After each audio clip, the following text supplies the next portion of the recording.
If I had to start affiliate marketing from scratch today, no website, no email list, no fancy setup, this is exactly what I'd do.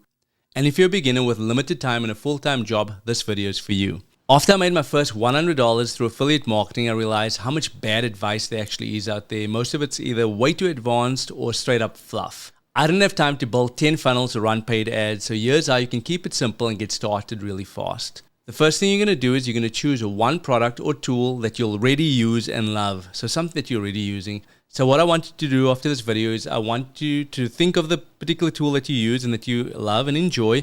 Go into Google, type the name of the tool and type the word affiliate program next to it, and you'll be surprised how many actually exist.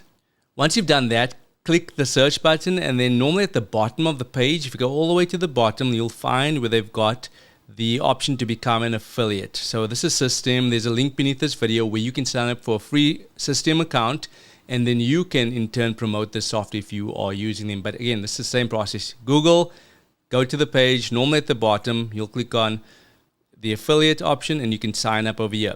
Here's another option. This is a tool called Pictree, which I use to create videos. Same thing, right at the bottom, there's affiliate partner. You can click on that and they'll show you how you can sign up. So really easy. Walmart, Amazon, Lowe's, they all have similar programs, which if you are using their products, you could actually go ahead and sign up as an affiliate. Once you've been approved, there's a few things that's really important that I think sometimes people forget to mention in their videos. So you're going to get your unique tracking link or your affiliate link. So when you have that link, I encourage you to save it in a Google Doc or on a Notion page so that you have it for future reference. But before you go ahead and just share your link onto different platforms, more often than not, the links that you have don't really look nice. And so it might be flagged on different platforms like YouTube or Facebook as spam. So I want you to go ahead and use a link shortener, which these platforms generally allow you to post on your different social media platforms or even on YouTube. I'll show you one link real quickly, and I can show you what I mean by these long links that don't really look nice. It could possibly be flagged versus a short link that I use, or a short linking software that I use in order to be able to post on all different platforms without being flagged. Let me show you that real quickly. Okay, so this is my Pictree affiliate dashboard over here. So when I scroll to the bottom, this is what my affiliate link looks like. You'll see it says with my name over there. So this looks a bit nicer than some of the other links that you'll find out there.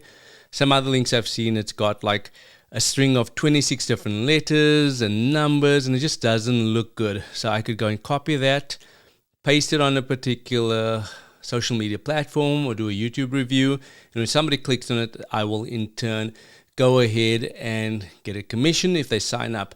But again, this looks a bit decent, but there are other ones where it's, like I said, lots of other letters and numbers and things like that. What I actually use is a link shortening tool like Bitly, and this is the one that I use, and there'll be a link beneath this video if you want to sign up. They've got really affordable rates, but Bitly is a great option too.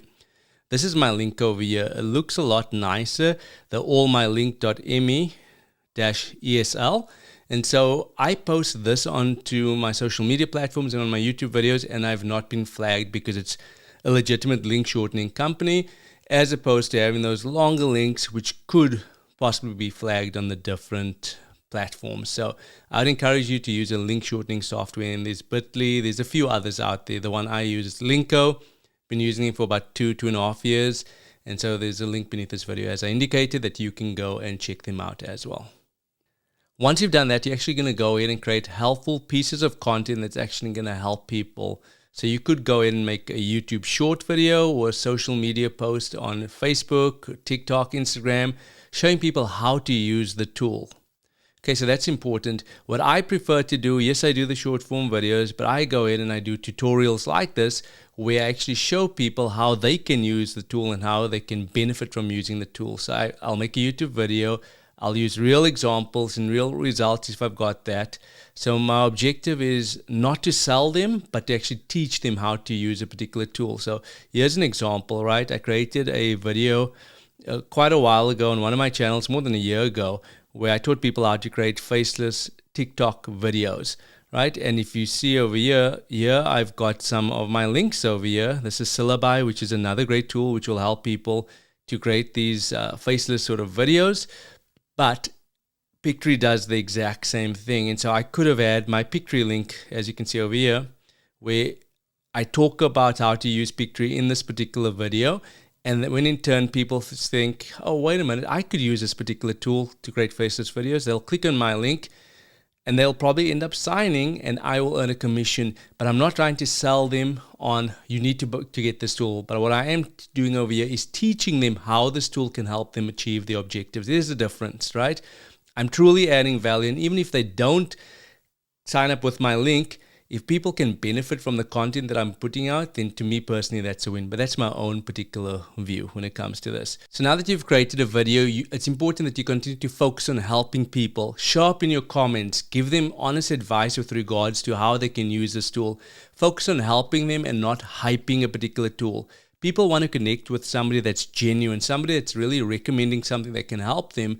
They'll quickly detect whether or not you're just in it for the commission.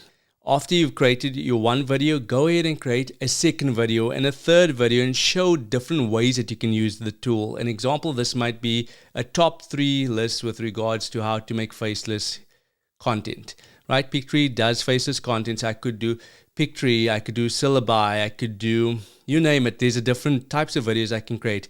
I could show people how to use one component of Pictory. So the more I do that, the more I'll become an authority figure when it comes to using that particular software.